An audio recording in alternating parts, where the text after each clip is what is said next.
എത്ര നല്ല മനുഷ്യനാ ഈ ഗഫൂർക്ക.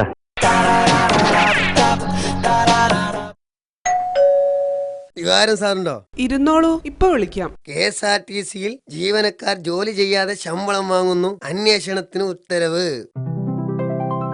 സാർ നമസ്കാരം. ഇരിക്കൂ. എന്താണ് ഗഫൂർ രാവിലെ തന്നെ? സാർ, നമ്മള് നാളെയാണല്ലോ ദുബായ്ക്ക് പോകണത്. അതെ. നമ്മൾ ഈ വിമാനത്തിലൊക്കെ ആദ്യമായിട്ടാണ്. മനസ്സിന്റെ ഉള്ളിൽ ആകെ ഒരു പേടി പോലെ. നമ്മളാണ് ഈ വിമാനത്താവളം വരെ കണ്ടിട്ടില്ല. പേടിക്കാനൊന്നുമില്ല ഗഫൂർ.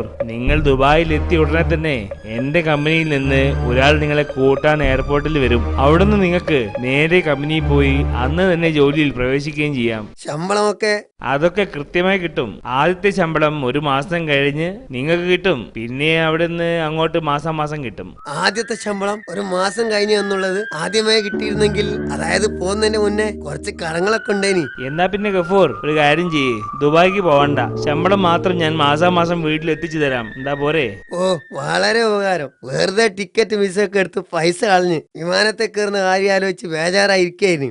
മര്യാദക്ക് എന്നെ മുമ്പിൽ നിന്ന് പോയിക്കോ. എടോ, തനിക്ക് വിവരമില്ലേ? ജോലി ചെയ്യാണ്ട് ശമ്പളം വാങ്ങാൻ ഇതെന്താ KSRTC-യോ? സോറി സാർ, ടെൻഷൻ കൊണ്ട് പറഞ്ഞു പോയതാണ്. നമ്മൾ ദുബായിൽ എത്തിയിട്ട് സാറിനെ വിളിക്കാം. ഓ, വേണമെന്നില്ല.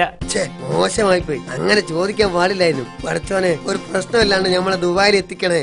റാവി, നമ്മള് പോയിട്ട് വരാം. എന്തിനാ ഇപ്പൊ പോയിട്ട് വരുന്നേ? അവിടെ തന്നെ എങ്ങനെയും പിടിച്ചു നിക്കാൻ നോക്ക്.